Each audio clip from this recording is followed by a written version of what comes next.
नमस्कार प्यारे साथियों, कैसे हैं आप। आशा करता हूँ मस्त होंगे, स्वस्थ होंगे और बेहतरीन तरीके से अपनी तैयारी कर रहे होंगे। तो आपको पता है दोस्तों कि हम आपके लिए आरपीएफ के लिए, किसके लिए, आरपीएफ एसआई कांस्टेबल के लिए, एनटीपीसी ग्रुप डी, कोई भी आपका एग्ज़ाम हो तो साइंस का हम आपके लिए मॉडल पेपर रोज़ाना प्रोवाइड करा रहे हैं। तो आज का हमारा मॉडल पेपर चौथे नंबर का मॉडल पेपर होने वाला है। इस क्लास को लास्ट तक ज़रूर देखना, तब आपके समझ में आएगा। तो जो भी स्टूडेंट हमारे चैनल पर नए हैं, चैनल को सब्सक्राइब कर लें। बगल में जो बेल आइकन है, घंटी का निशान है, उसको ऑल पर क्लिक कर लें। जब तक आप उसे ऑल पर क्लिक नहीं करोगे तो हमारी वीडियो का नोटिफिकेशन आप तक नहीं पहुंचेगा। तो चलिए दोस्तों, बिना देरी के वीडियो को स्टार्ट करते हैं। पहला क्वेश्चन आपको आपकी स्क्रीन पर दिख रहा होगा। पहला क्वेश्चन बोल रहा है विटामिन सी की कमी से होता है, कौन सा होता है। तो विटामिन सी की कमी से आपका स्कर्वी होता है, ऑप्शन नंबर सी। देखो ऑप्शन नंबर ए, इसमें क्या होता है, जो आपके मसूड़े होते हैं, क्या हैं, मसूड़ों से क्या आता है, मसूड़ों से रक्त आना। ठीक है, मसूड़ों से क्या आता है, रक्त आना। ये आपके किसमें, स्कर्वी में पाया गया है। ठीक है, अगर मैं बात करूं घेंगा के बारे में, घेंगा होता है आपका आयोडीन की कमी से। किससे, आयोडीन, आयोडीन की क्या हो जाएगी, आयोडीन की कमी से आपका घेंगा रोग होता है। यहीं पर बात करेंगे जैसे बेरी बेरी के बारे में, कहिए बेरी बेरी किससे होता है, तो बेरी बेरी होता है आपका विटामिन बी1 से। ठीक है, किससे, विटामिन बी1 से आपका बेरी बेरी रोग होता है। अगर आपसे पूछा जाए कि विटामिन बी का रासायनिक नाम क्या है, तो आपका आंसर आना चाहिए थायमीन। क्या है, थायमीन आपका आंसर आना चाहिए। ठीक है, तो ये आपको ध्यान में रखना है। तो ऑप्शन नंबर ए इस क्वेश्चन का राइट आंसर हो जाएगा। अगला क्वेश्चन आपके लिए ये रहा, निम्न में कौन सा वृक्क कार्य नहीं है। ये कौन सा वृक्क है जो कार्य नहीं करता है, वो होता है आपका लवण संतुलन। ऑप्शन नंबर बी इस क्वेश्चन का राइट आंसर हो जाएगा। अगला क्वेश्चन है आपके लिए कि मैकल्पिघी नलिकाएं उत्सर्जी अंग हैं, ये किसकी उत्सर्जी अंग हैं, तो ये होती है आपकी कॉकरोच की। किसकी, कॉकरोच की। ऑप्शन नंबर ए इस क्वेश्चन का राइट आंसर हो जाएगा। अगला क्वेश्चन बताइएगा कि मानव मूत्र में यूरिया किसके टूटने से बनता है। जो मानव मूत्र होता है वो टूटता है आपका अमोनी, क्या है, अमीनो अम्ल टूटता है। आपको पता है जो आपका अमोनिया होता है ना, अमोनिया, अमोनिया, अमोनिया किस में टूटता है भैया, अमोनिया किस में कन्वर्ट होता है, यूरिया में कन्वर्ट होता है। किस में होता है, यूरिया में कन्वर्ट होता है, यूरिया। ठीक है, और यूरिया आपका शरीर में क्या पाया जाता है, ये आपका जहरीला है। क्या है, ये जहरीला पाया जाता है। ठीक है, आपके शरीर में जो आपका प्रोटीन के टूटने से, किससे, जो आपका प्रोटीन है ना, प्रोटीन, प्रोटीन के टूटने से। ठीक है, तो ये आपको ध्यान में रखना है। ऑप्शन नंबर बी इस क्वेश्चन का राइट आंसर हो जाएगा। अगला क्वेश्चन है, यूरिया का परिवहन निम्न में से किसके द्वारा होता है, तो वो होता है आपका रुधिर प्लाज्मा के द्वारा। ऑप्शन नंबर ए इस क्वेश्चन का राइट आंसर हो जाएगा। नेक्स्ट क्वेश्चन आपके लिए कि आवश्यक अमीनो अम्ल से यूरिया का संतुलन होता है। भैया यूरिया का संतुलन होता है तो वो होता है आपका वृक्क से, किस, क्या है, यकृत से होता है। यकृत मतलब जो आपका लीवर होता है ना, लीवर, लीवर से होता है। ठीक है, तो ये आपको ध्यान में रखना है। नेक्स्ट क्वेश्चन आपके लिए, इंटरफेरॉल का प्रयोग किया जाता है नियंत्रण करने के लिए। किसका नियंत्रण करने के लिए, तो भैया कैंसर को नियंत्रण करने के लिए। ऑप्शन नंबर ए, क्योंकि अनियंत्रित कोशिका विभाजन होता है इसमें। क्या होता है, अनियंत्रित, अनियंत्रित कोशिका विभाजन होता है, कोशिका विभाजन होता है, विभाजन होता है। ठीक है, तो ये आपको क्या करना है, ध्यान में रखना है। और देखो मधुमेह क्या होता है, वो होता है आपका शुगर, ज़्यादा मीठा खा लेते हैं, डायबिटीज़ हो जाती है ना। अच्छा, टीबी, टीबी को आपको पता है, टाइफाइड होता है आपका आंत्र ज्वर, आंत्र ज्वर। ये किससे फैलता है भैया, आपका जैसे दूषित पानी पीने से, दूषित पानी पीने से और आपका दूषित खाना खाने से। ठीक है, तो ये आपको ध्यान में रखना है। अगला क्वेश्चन आपके लिए ये रहा, हृदय की धड़कन नियंत्रित करने के लिए निम्न में से कौन सा खनिज आवश्यक है। तो मैं इस क्वेश्चन के आंसर के बारे में बात करूं तो ऑप्शन नंबर सी पोटेशियम हो जाएगा। क्या हो जाएगा, पोटेशियम। और देखो अगर गंधक के बारे में बात कर ली जाए, गंधक, तो गंधक तो आपका सल्फर होता है। क्या होता है ये आपका सल्फर होता है। ठीक है, ये भी आपको ध्यान में रखना है। अगला क्वेश्चन आपके लिए ये रहा कि सिलिकोसिस एक है, सिलिकोसिस या सिलिकॉन के बारे में बात करें तो ये आपका संबंधी बीमारी है। क्या है, फेफड़े संबंधी बीमारी। अगर आपसे पूछा जाए जैसे आपका लीवर स्टोन है, क्या है, लीवर स्टोन है, कि भैया लीवर स्टोन कौन सी किससे बीमारी होती है, जैसे कैल्शियम ऑक्सीलेट के बारे में, किसके बारे में, कैल्शियम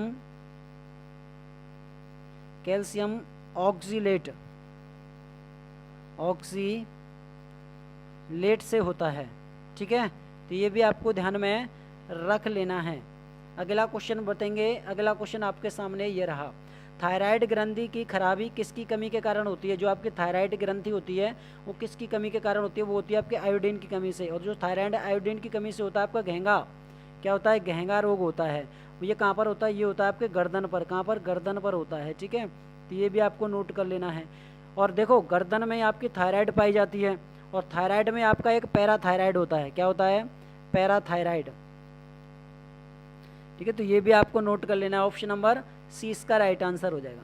अगला क्वेश्चन आपके लिए ये रहा कि भैया थैलेसीमिया के रोगी में शरीर निम्न में से संश्लेषण क्षमता नहीं रखता है। चलो भैया, ये आपको बताना है जल्दी से। इस क्वेश्चन का राइट आंसर हमारा क्या हो जाएगा? अगर मैं इस क्वेश्चन के आंसर के बारे में बात करता हूँ तो ऑप्शन नंबर सी हीमोग्लोबिन इस क्वेश्चन का राइट आंसर हो जाएगा। क्या हो जाएगा? हीमोग्लोबिन। अगला क्वेश्चन, और आपको पता है हीमोग्लोबिन आपके आरबीसी में पाया जाता है, रेड ब्लड सेल में पाया जाता है। अगला क्वेश्चन आपके लिए ये रहा, निम्नलिखित में से किस युग्म में सही सुमेल नहीं है? अब इसमें सही सुमेल कौन सा नहीं है? देखो, थायमीन के बारे में बात करें तो ये तो आपका विटामिन B1 होता है। कौन सा होता है? विटामिन B1 होता है, ये तो हमारा सही है। एस्कार्बिक अम्ल आपका, ये आपका विटामिन सी होता है। क्या होता है? ये आपका विटामिन सी होता है, जिससे आपका स्कर्वी होता है।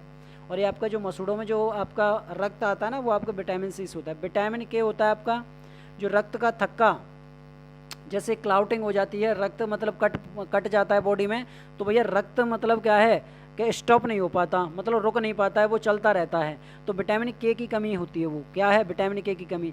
अगर विटामिन के हो जाएगी आपके अंदर तो जो रक्त है ना, रक्त बह रहा है वो आपका बंद हो जाएगा।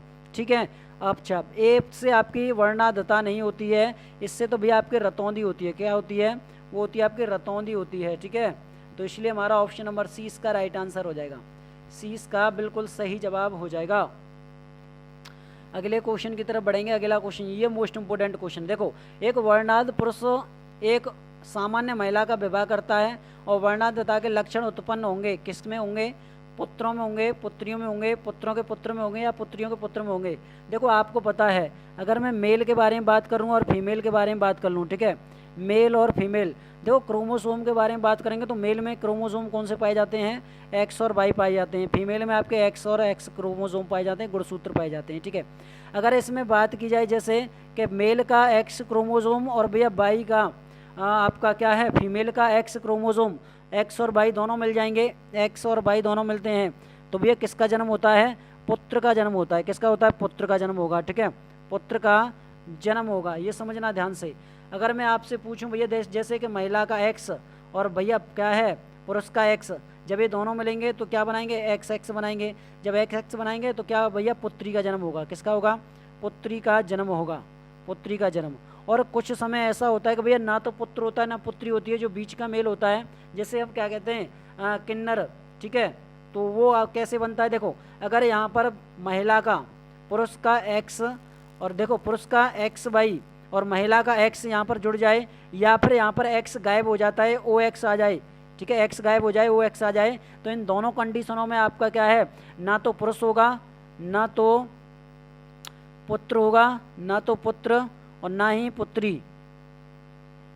ठीक है, इन दोनों में से कोई नहीं होगा। वो क्या होगा? तो वो हो जाएगा, जैसे किन्नर के बारे में बात करें। ठीक है, तो ये आपको ध्यान में रखना है। अगर मैं इस क्वेश्चन के जैसे बात की जाए, इसमें आपके एक्स एक्स एक्स वाई हो जाएंगे। चलो, अगर बात की जाए जैसे वाहक होगा, तो वाहक होगा आपका पुत्र, और पुत्र में होता है आपका वर्णाद, तो वर्णाद होगा तो हमारे ऑप्शन नंबर डी में जाएगा, पुत्रियों के पुत्रों में। किसमें? पुत्रियों के पुत्रों में। ऑप्शन नंबर डी इस क्वेश्चन का राइट आंसर हो जाएगा। देखो, अगर क्रोमोसोम के बारे में बात की जाए, किसके बारे में? तो भैया जो आपके क्या है, गुणसूत्रों के बारे में बात की जाए, गुणसूत्र के पेयर कितने होते हैं भैया? 23 का जोड़ा होता है। अगर कुल के बारे में बात की जाए कि कुल गुणसूत्र कितने होते हैं, तो भैया 46 मतलब 46 गुणसूत्र होते हैं। ठीक है, चलो अगला क्वेश्चन है, ट्राइसोमी 21 को निम्न में से किस नाम से जाना जाता है? 21 वाले के बारे में बात करो। देखो, अगर मैं 22 वाले के बारे में बात करूँ तो 22वां क्या है? 22वां होता है आपका ऑटोसोम होता है। क्या होता है? वो होता है आपका ऑटोसोम, ऑटोसोम होता है। लेकिन हमसे पूछा गया 21 वाले का, और प्लस यहाँ में एक 1 होता है आपका, और 1 होता है आपका पेयर सेक्स होता है। क्या होता है? पेयर सेक्स होता है आपका। और जिसी को के बारे में बात करें, जैसे क्रोमोसोम के बारे में बात करें, किसके बारे में, क्रोमोसोम, ठीक है। हमसे 21वां पूछ रहा है तो 21वें बारे को नोट कर लेना, ट्राइसोम होता है। क्या होता है वो, ट्राइसोम। सिंड्रोम के बारे में बात करें तो ऑप्शन नंबर क्या जाएगा भाई, ऑप्शन नंबर हो जाएगा हमारा डाउन सिंड्रोम। सिंड्रोमा का इस क्वेश्चन का राइट आंसर हो जाएगा सी, क्योंकि 21वें वाले के बारे में बात करें 21वां, तो 21वां होता है आपका जो आपका ट्राइसोम के बारे में, जो उसमें आपका सिंड्रोम पाया जाता है। क्या पाया जाता है, ट्राइसोम पाया जाता है। क्या पाया जाता है भैया, ट्राइसोम पाया जाता है इसमें, ठीक है। तो ये आपको क्या पाया जाता है, ट्राइसोम पाया जाता है, ठीक है। ये भी आपको नोट कर लेना। और इसमें आपके 47 होते हैं, कितने होते हैं, 47। और 47वां कौन सा होता है, वो होता है आपका डाउन। डाउन आपका कौन हो जाएगा, डाउन आपका ट्राइसोम हो जाएगा। तो ऑप्शन नंबर क्या जाएगा, ऑप्शन नंबर सी इसका राइट आंसर हो जाएगा, ठीक है भैया। चलो अगला क्वेश्चन आपके लिए ये रहा कि निम्नलिखित में से कौन सा एक आनुवांशिक रोग लिंग सहलग्र है, ये आपको बताना है। अगर मैं इस क्वेश्चन के आंसर के बारे में बात करता हूं तो ऑप्शन नंबर क्या जाएगा, ए इसका राइट आंसर हो जाएगा, रॉयल हीमोफीलिया इस क्वेश्चन का राइट आंसर हो जाएगा। नेक्स्ट क्वेश्चन आपके लिए कि हीमोफीलिया एक आनुवांशिक विकार है जो उत्पन्न करता है, वो क्या उत्पन्न करता है, तो भैया वो उत्पन्न करता है आपका रक्त का स्कंदन न होना।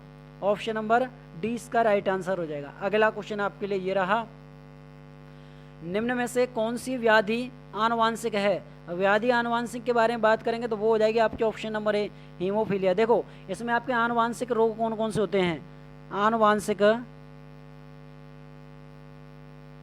रोग आपके कौन कौन से होते हैं। इसमें आपकी एक ट्रिक होती है, SDCDCKHAT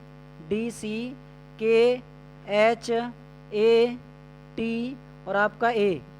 अब इससे मतलब क्या है, देखो एस से क्या होता है, एस से होता है आपका SCA, डी से क्या होता है भैया, डी से होता है आपका डाउन सिंड्रोम, डाउन आपका सिंड्रोम, ठीक है। अच्छा इसके बारे में बात करें, सी से क्या होता है, सी से होता है आपका कलर ब्लाइंडनेस। क्या हो जाएगा भैया, कलर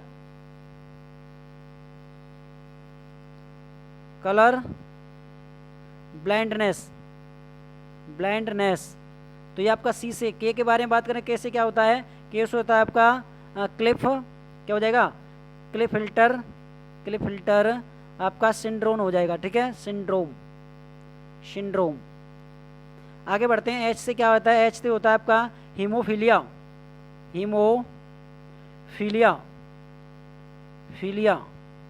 ठीक है। अब बात करेंगे ए से क्या होता है, तो एलकैप्टोनियन, ठीक है। टी के बारे में बात करें तो टी से होता है आपका टर्नर। और ए के बारे में बात करें, ए से क्या होता है, तो ए से होता है आपका एलवीज होता है ए से, ठीक है। तो ये आपके क्या है, आनुवांशिक रोग हैं, ठीक है। ऑप्शन नंबर ए इस क्वेश्चन का राइट आंसर हो जाएगा। अगला क्वेश्चन है कि उस वैज्ञानिक का नाम बताइए जिसने यह खोज की थी कि मलेरिया प्लाज्मोडियम नामक परजीवी से होता है। तो ये आपका सर जो रोनाल्ड रॉस है ना, इन्होंने की थी। और देखो अगर मैं टीबी के बारे में बात करूं, जो आपका टीबी की वैक्सीन है, क्या है, टीबी की वैक्सीन के बारे में, टीबी की वैक्सीन है, तो भैया इसकी खोज किसने की थी, या टीबी की वैक्सीन का टीका कौन सा लगता है, तो वो लगता है आपका BCG का टीका लगता है, BCG का टीका। अगर इसकी खोज के बारे में बात कर ली जाए कि इस टीके की खोज किसने की थी, तो वो की थी आपकी कालमेट और दूसरा व्यक्ति था आपका कौन सा, ग्वारेन था। तो ये दोनों व्यक्तियों ने BCG के टीके की खोज की थी, जिसको आप टीबी के लिए इसका प्रयोग किया जाता है। और हैकल के बारे में नोट कर लेना, हैकल किससे संबंधित है, तो पारिस्थितिकी से, किससे, पारिस्थितिकी से संबंधित हैं, ठीक है। तो ये आपको नोट कर लेना है। अगर बात किया जैसे कुत्ते के काटने से आपका रेबीज फैलता है, और रेबीज का टीका वो आपके लुई पाश्चर जी ने इसकी खोज की थी। अगला क्वेश्चन है आपका गोल कमी, जिसे हम क्या कहते हैं भैया, निमेटोड कहा जाता है। निमेटोड से होने वाला रोग कौन सा है, तो वो होता है आपका ऑप्शन नंबर है फाइलेरिया। अब ये होता क्या है, ये होता है जैसे हाथी पाँव के बारे में नोट कर लेना। हाथी पाँव होता है आपका जैसे एक मच्छर होता है, और मच्छर के काटने से आपका हाथी पाँव होता है, जिसमें आपका उच्चेरे का आपका बैन क्राफ्टी से, या फिर आपका उचेरिया मलाई भी कहा जाता है, ठीक है। ये आपको नोट कर लेना है। जैसे बात की जाए, एक आपने सुना होगा एडिस एजिप्टी, क्या है, एडिस एजिप्टी रोग आपका एक रोग होता है, और ये आपका रोग किससे फैलता है, तो भैया एक मच्छर के काटने से फैलता है। और उस मच्छर के बारे में नोट कर लेना। इसमें जैसे डेंगू के बारे में बात करें, डेंगू फैलेगा, ठीक है। चिकनगुनिया के बारे में बात करें, चिकनगुनिया मच्छर के काटने से। यहीं पर आपका जी का बुखार है, जी का बुखार हो जाएगा। तो ये सभी के सभी मच्छर के काटने से फैलते हैं, ठीक है। अगला क्वेश्चन आपके लिए ये रहा, निम्न में से कौन सा रोग कवक जनित है। देखो कवक के बारे में तो गंजापन है, क्या है, गंजापन। ऑप्शन नंबर डी इसका राइट आंसर होगा। नेक्स्ट क्वेश्चन आपके लिए ये रहा कि मनुष्य में एफ्लाटॉक्सिन खाद्य विषाक्तन द्वारा सामान्यतः कौन सा अंग प्रभावित होता है। अगर मैं इस क्वेश्चन के आंसर के बारे में बात करता हूँ तो ऑप्शन नंबर डी यकृत, मतलब क्या हो जाएगा, यकृत क्या होता है भैया, लीवर होता है। क्या होता है, ये आपका लीवर होता है, लीवर होता है आपका, ठीक है। तो ये भी आपको ध्यान में रखना है। अगला क्वेश्चन आपके लिए ये रहा कि शरीर में अतिरिक्त ग्लूकोज ग्लाइकोजन में परिवर्तित होकर भंडारित रहता है। ये कहाँ पर भंडारित रहता है, ये रहता है आपका यकृत में, लीवर में रहता है, ठीक है, लीवर में रहता है। अगले क्वेश्चन की तरफ बढ़ेंगे। अगला क्वेश्चन आपके लिए, निम्नलिखित में से कौन सा एंजाइम ग्लूकोज को एथेनॉल में परिवर्तित करने की प्रेरित करता है। तो वो करता है आपका कौन, तो वो करता है आपका जाइमेज करता है। ऑप्शन नंबर ए इस क्वेश्चन का राइट आंसर हो जाएगा। अगले क्वेश्चन की तरफ बढ़ेंगे। निम्नलिखित में से किस एक उत्पत्ति यकृत का कार्य है, किसका कार्य है, तो वो है आपका यूरिया का। किसका, यूरिया का। तो 20 का राइट आंसर हो जाएगा।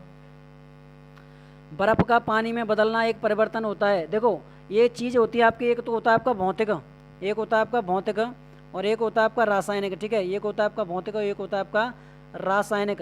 और रासायनिक क्या होता है और भौतिक क्या होता है, तो देखो सादा आम भाषा में समझिएगा कि भैया भौतिक वो होता है कि जिसको हम क्या है दोबारा परिवर्तित कर सकते हैं, जैसे पानी का बर्फ़ बनना, और बर्फ़ से हम पानी बना सकते हैं, फिर पानी से बर्फ़ बना सकते हैं, ठीक है। वाष्पीकरण जैसे भैया क्या है, जैसे धूप से क्या है कि सूर्य की किरणों से जो वाष्प बनकर आपके ऊपर उड़ जाती है, दोबारा से फिर वो वही पानी नीचे आ जाता है।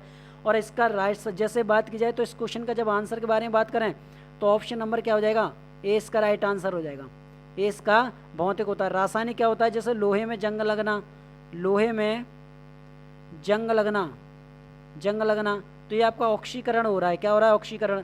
जंग लगने के बाद आप लोहा प्राप्त कर सकते हो, नहीं कर सकते। अगला क्वेश्चन है कि पृथ्वी की सतह पर ऊष्मा का चरम स्रोत क्या है। देखो चरम स्रोत के बारे में बात करें तो सौर ऊर्जा हो जाएगा, और आपका भाई साहब इसमें और विकिरण, तो ये दोनों हो जाएंगे, ए और आपका बी, ये दोनों आंसर हो जाएंगे। अगले क्वेश्चन की तरफ बढ़ेंगे। अगला क्वेश्चन है, जलवाष्प में भंडारित ऊष्मा होती है। जलवाष्प में भंडारित ऊष्मा तो वो होती है आपकी गुप्त ऊष्मा। अगर गुप्त ऊष्मा के बारे में बात करें कि यहाँ पर गुप्त ऊष्मा कितनी होती है, तो 536 कैलोरी प्रति ग्राम होती है, ठीक है। तो ऑप्शन नंबर 20 का राइट आंसर हो जाएगा। अगला क्वेश्चन आपके लिए ये रहा कि एक चिकित्सकीय थर्मामीटर डिग्री फ़ारेनहाइट में तापक्रम अंकित करता है, वो कितना करता है, तो वो करता है आपका 96 से 108। 20 का राइट आंसर होगा। अब इसमें आपके बात करें 95 से पुराना वाला 110 भी दिया गया है। अब इन दोनों में से देख लेना, कोई भी दिया हो उसका आंसर यही आएगा। अगला क्वेश्चन है, निम्नलिखित में से कौन सा कण आवेश रहित है। देखो आवेश के बारे में बात हो जाए तो वो हो जाएगा आपका ऑप्शन नंबर सी, न्यूट्रॉन होता है। क्या होता है, न्यूट्रॉन होता है, ठीक है। नेक्स्ट क्वेश्चन आपके लिए ये रहा। अगला क्वेश्चन है कि भैया क्या है, निम्नलिखित में से किस कण पर शून्य आवेश होता है। तो मैंने आपको क्या बताया था, न्यूट्रॉन पर। देखो अगर मैं इलेक्ट्रॉन के बारे में बात करें, इलेक्ट्रॉन पर कितना आवेश होता है, तो माइनस के 1.6 इंटू 10 की पावर कितनी हो जाएगी, माइनस के 19 कूलाम हो जाएगी, माइनस के 19 कूलाम हो जाएगी। अगर बात की जाए जैसे अल्फा कण पर कितना आवेश होता है, तो अल्फा कण पर होता है आपका 3.2 इंटू 10 की पावर कितनी होगी, 10 की पावर माइनस के 19 कूलाम हो जाएगी आपकी, ये आपका आवेश होता है। और इलेक्ट्रॉन पॉजिट्रॉन के बारे में, पॉजिट्रॉन पर कितना होता है, पॉजिट्रॉन पर तो ये होता है आपका प्लस 1.6 इंटू 10 की पावर कितनी हो जाएगी, माइनस के 19 कूलाम हो जाएगी, ठीक है। तो ये आपको ध्यान में रख लेना है। 20 का राइट आंसर हो जाएगा। अगले क्वेश्चन की तरफ बढ़ेंगे कि एक हॉर्स पावर कितने वॉट के बराबर होता है, तो वो होता है आपका 740 वॉट होता है। और वॉट नोट कर लेना भैया, वाट किसका मात्रक होता है, ये होता है आपका शक्ति का मात्रक। किसका, शक्ति। और शक्ति बराबर होता है आपका कार्य बट्टे समय। क्या, कार्य बट्टे समय होता है।